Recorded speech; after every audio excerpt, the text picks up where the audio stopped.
Welcome to the scary side of au pair life. Welcome back, everyone. Today we have something truly chilling for you. I mean, bone-chilling, hair-raising, can't sleep with the lights off kind of scary. We're diving deep into the world of au pairs, but not the happy-go-lucky, travel-the-world kind of stories. Oh, no, no, no. We're talking about the dark side, the stuff nightmares are made of.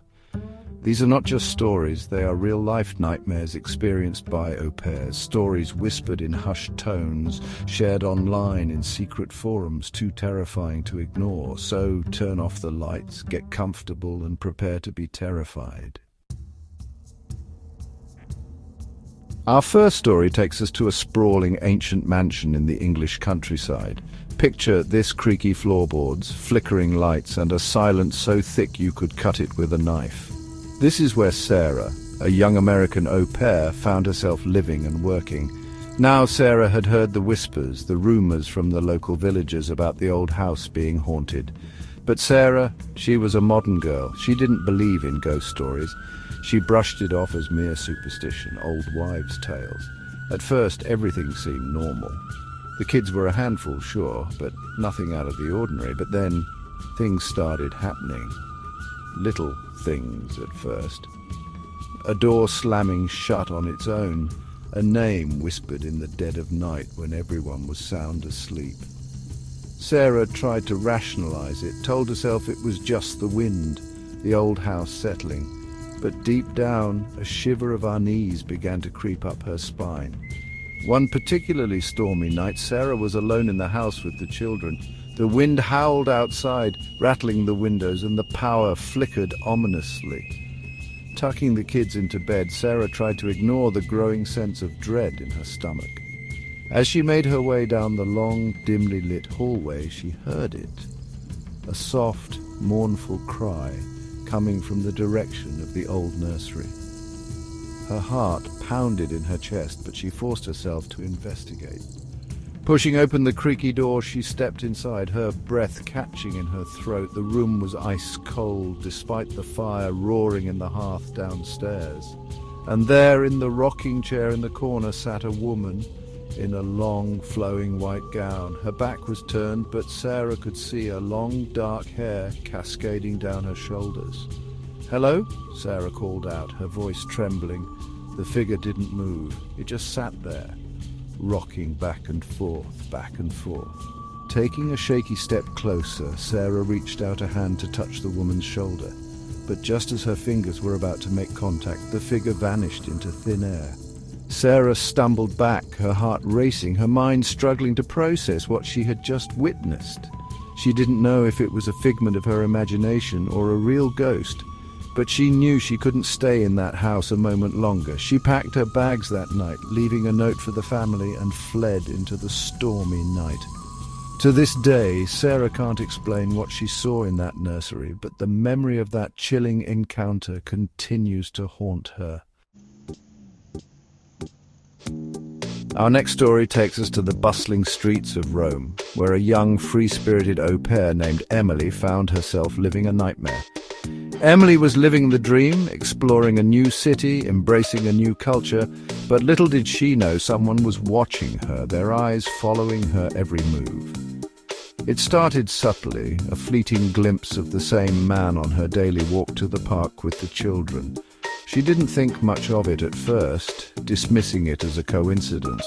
But then the strange occurrences began. She would find notes left on her doorstep, unsigned, with cryptic messages about her beauty, her laugh, her every move. Emily started to feel a knot of fear tightening in her stomach. She confided in a friend who suggested she report it to the police, but without any concrete evidence, Emily hesitated, feeling foolish and paranoid. One evening, while walking home from a night out with friends, Emily felt a prickling sensation on the back of her neck, a feeling of being watched. As she quickened her pace, she heard footsteps echoing behind her, matching her rhythm, her heart pounding like a drum in her chest. She risked a glance over her shoulder and saw him, the same man from her daily walks, his face shrouded in the shadows.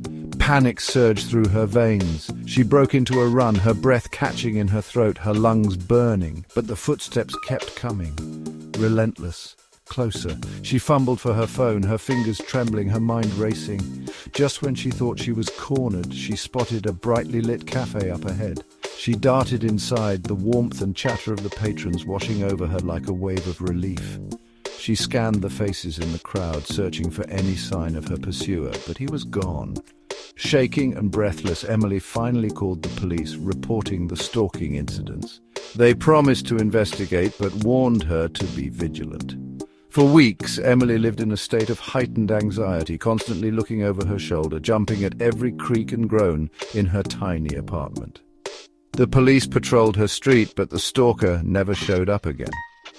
To this day, Emily doesn't know who was stalking her or why.